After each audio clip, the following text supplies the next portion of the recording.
Welcome back to Broken Electronics. I'm Lee, and it's great that you could stop by today. We're here in the alternate studio, as it were. This is actually the guest room, and I have a workstation set up here to deal with rotating various Macs. What I've got up now is my 2008 3.1 Mac Pro, on which I did some upgrades recently, and which I've been using for the last couple of weeks. It's currently running the highest natively supported operating system, Capitan, from 2016.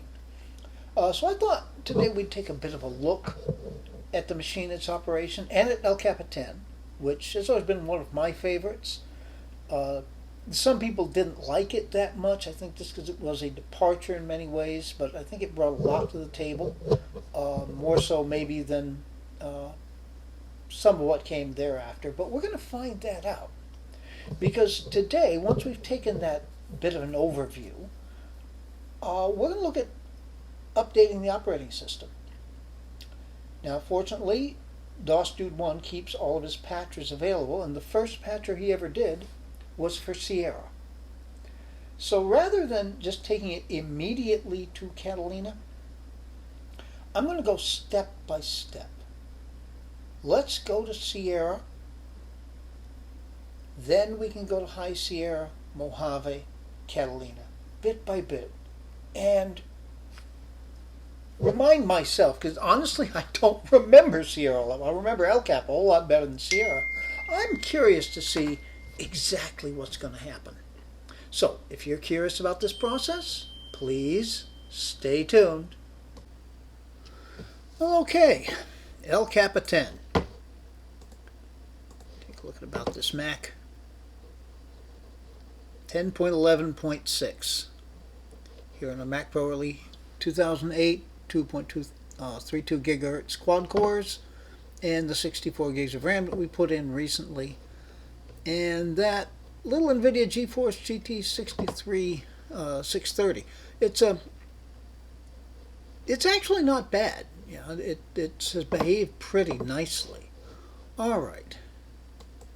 Now, as far as what you can do, of course, there are a lot of applications that you might want to run that won't run on El Cap. They're going to require something newer. But one of the cool things that we have unfortunately lost in the last couple of versions here in the App Store is the ability just to go to the Purchase tab. And you can go through here. Now, DaVinci Resolve, for instance, which I downloaded. I had never downloaded it when I was on El Capitan, but when I clicked on it to download it, it offered to download an older version that would run on El Cap. And DaVinci Resolve 15, current version is 17, does in fact run. Now, I didn't really have that much luck in using it, but that's okay. And there are other things that I would normally put on NeoOffice. I put NeoOffice on. It downloaded, a version that would run on El Cap. Same thing with GarageBand, with iMovie, with the iWorks apps, which of course now separate, but I still tend to think of them as iWorks. Keynote numbers, pages, all came down. Now somebody was asking recently about older versions. I think Mavericks was one that they wanted to find. This would be, if you can open up the App Store on any version of Mac OS from High Sierra down, you'll see all of this, and you'll be able to download the old versions of the installers. So yeah, that's a handy thing to have. Okay. So that's left me with a good assortment of applications. I put LibreOffice on it just for the heck of it. And I find it very, very functional in most places. Now, as far as editing videos, no. I have found that the version of QuickTime Player that is on this will not play movie clips taken on my iPhone. That's unfortunate. Now, I'm sure I could convert them, all of that, but why not go to the 2010 Mac Pro, which will just handle them. Okay, so I think as far as an overview, I like LCAP, and I'll continue to use it. I have an installation, the Plex Store hard drive that SSD, excuse me, that I put in. I cloned over the installation, so I can always go back to this. But here we see the DOS-Dude1 page for the macOS Sierra patcher. Here at DOSDude1.com, it's a personal web server where you can find your way to any of the patchers that are available. Sierra, High Sierra, Mojave, and Catalina. Okay. And if you scroll down here, you'll be able to download a copy of the tool. This I have already done, so I'm going to close out of Firefox. And if we go here into downloads, we'll open this up.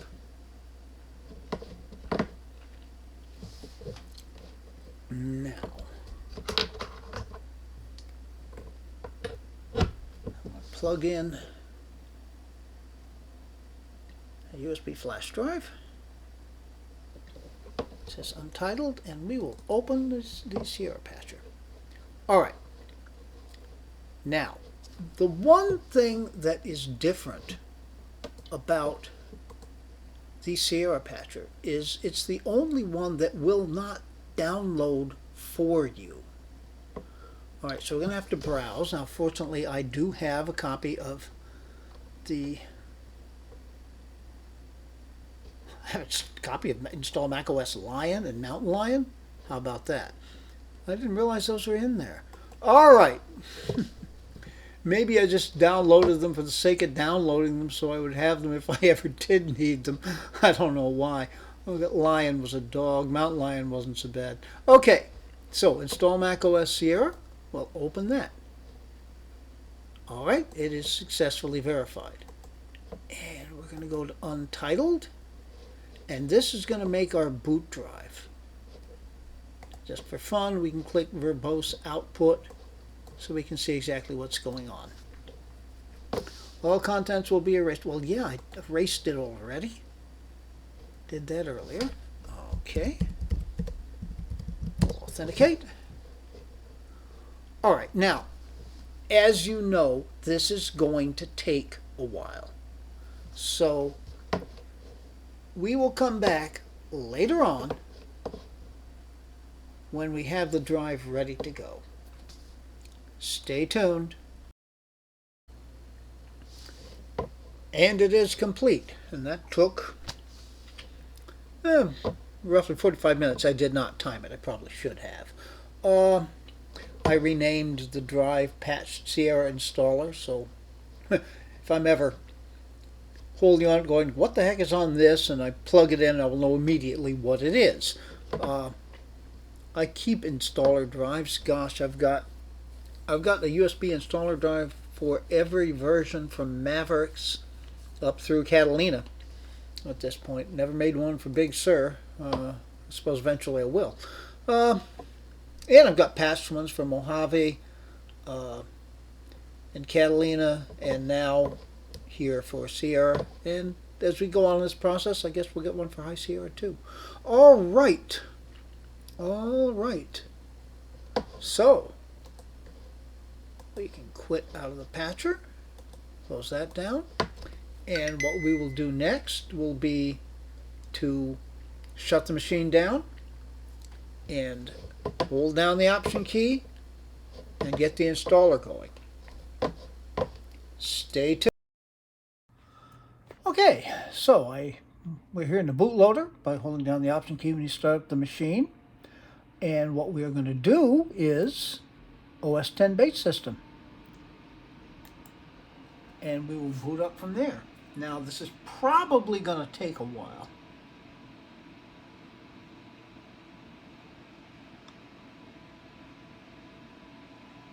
So I will bring you back when we're at the installer. Stay tuned. And here we are in the installer. At this point, it's a pretty straightforward process, just like any macOS installation. Alright, now, Macintosh HD, that's the hard drive that's in there. This obviously is where the installer is. We're not going to use that. We want Crucial SSD. Plex Store is basically a backup, so we can always go back to El Capitan. Very handy if you have any problems with your patched system. You know you can boot back into a fully supported system. All right, so we'll continue. And here we go. And again, this is going to take a while. But it's just like doing any other installation of Mac OS. Where it is going to differ, and for those of you who are familiar with the Catalina patcher, it's a little different here. Once this install is completed, you have to boot back into the installer flash drive so that you can run Mac OS post-install, as you see down here. All right, about 29 minutes remaining. Aren't you glad that you don't really have to wait through that? I'll do it for you. Stay tuned. Well, this is not exactly what we had in mind. Click the installer to restart your computer and try again. Huh. Well. Stay tuned. Okay, now, this is very interesting. We no longer see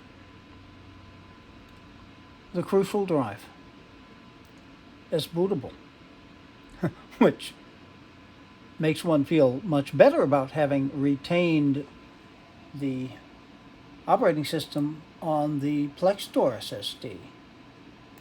But honestly, I'm just going to try it again.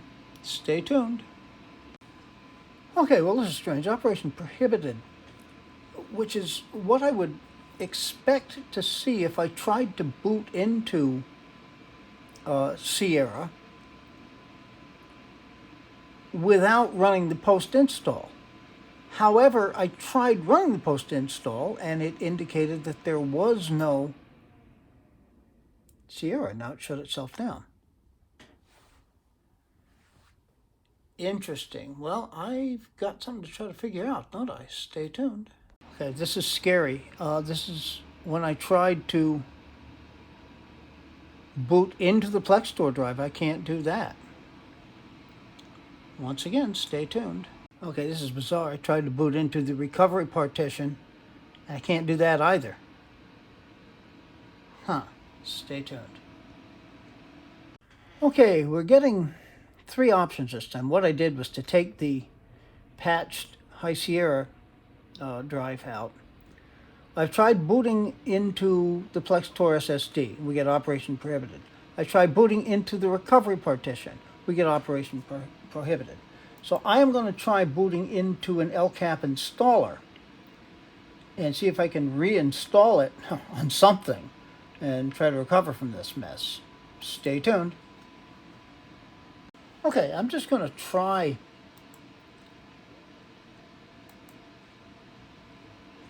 installing LCAP right back in the Crucial drive and see if maybe it'll come back with some of what I had there. Oh well, stay tuned. Okay, something bizarre is going on here.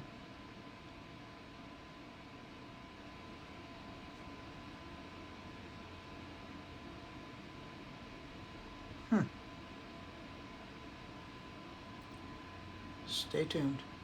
Well, this is really interesting. It appears to have booted up into the recovery partition. Huh.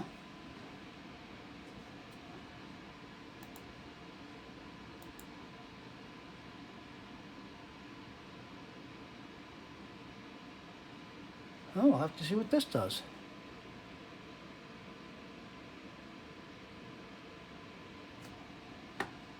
I've been here before.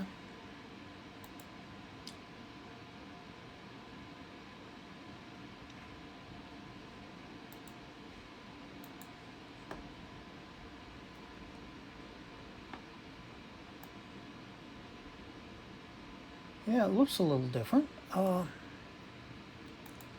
let's try that.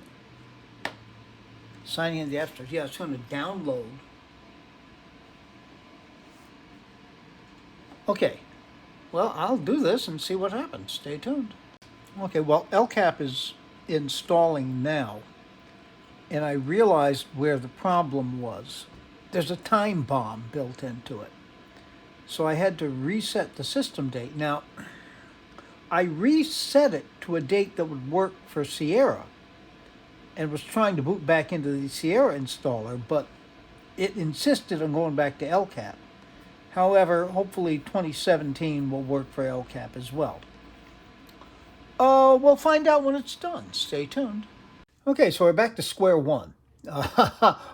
Booted back in. Let me make sure we really are booted in. Well, we have to be, but just to verify. Yep, this is on the Crucial SSD. So, yeah, I knew there was a time bomb in LCAP. I hadn't been planning on installing LCAP. I really didn't think about it. I was just desperately trying to figure out a way around the problem here. I did not realize there was a time bomb in Sierra.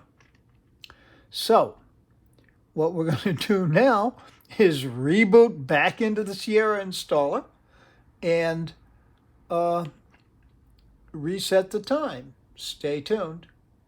And here we are yet again. But let's open up Terminal.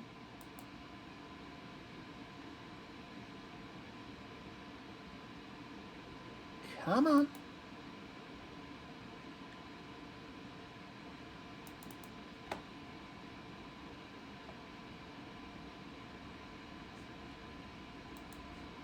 Here we go. Okay, now if I type date, and it tells us here it's 2021. All right, so I'm going to type date 05/11.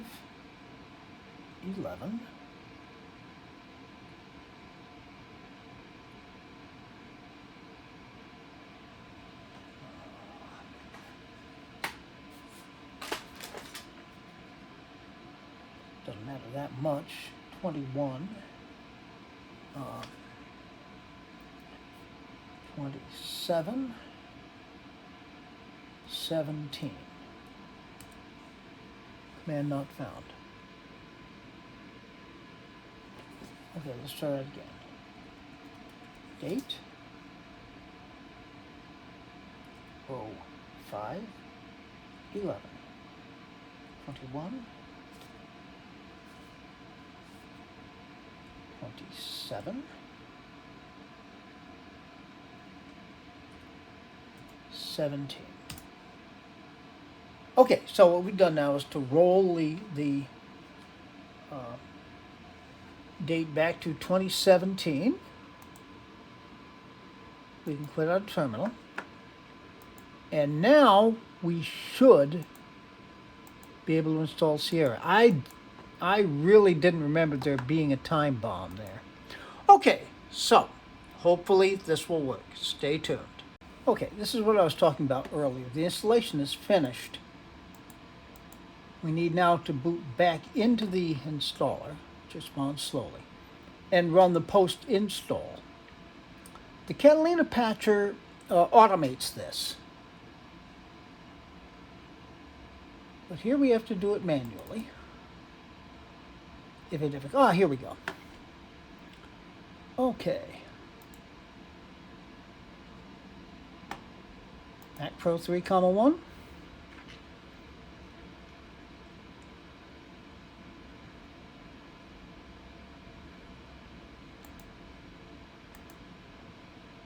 And we patch. And we reboot.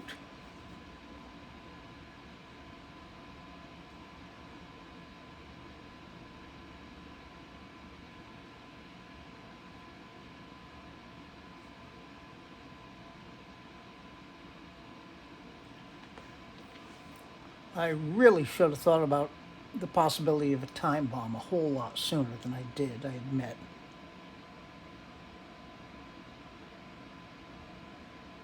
Well, this is taking a while. It's probably rebuilding the cache as we wait. I'll bring you back when we're on the desktop. Stay tuned. And will you looky here? We're finally here. We're on the Sierra desktop, which of course we can prove. Looking about this Mac, we have Mac OS Sierra version 10.12.6 on our Mac Pro Early 2008. Very good. Now, there was a bit of a scare in doing this. The first thing I got greeted with were software updates, security update, Safari update, something else. And in dealing with Mojave, I can remember that it would sometimes kill the system when you're trying to do an update. But they just installed. Everything came out fine. There was a new Office update as well. So, I think we're good. What else is there to show here? I think we're fine. We're going to move on from here. I think the next step will be to spend probably a couple of weeks looking at Sierra and dealing with it, making things happen, getting that overview and sharing that with you, and then moving away to High Sierra. So we've got at least High Sierra, Mojave, Catalina to come on this machine. So that's got to be 3 videos anyway. We'll see about Big Sur. That may just happen as well. So all that's upcoming. Be good to other people. We all need and deserve people to be good to us. Be good to yourselves. Everything starts from our being good to ourselves. We can make this world a better place. It isn't yet. So please take very, very good and careful care. So yeah, we've got several videos coming up on this machine. I've got something planned with a 2010 Mac Pro. Several things with G4 Power Macs and maybe some G5 Power Macs too. And generally a lot of things. Until those things are available on the channel, this has been Broken Electronics.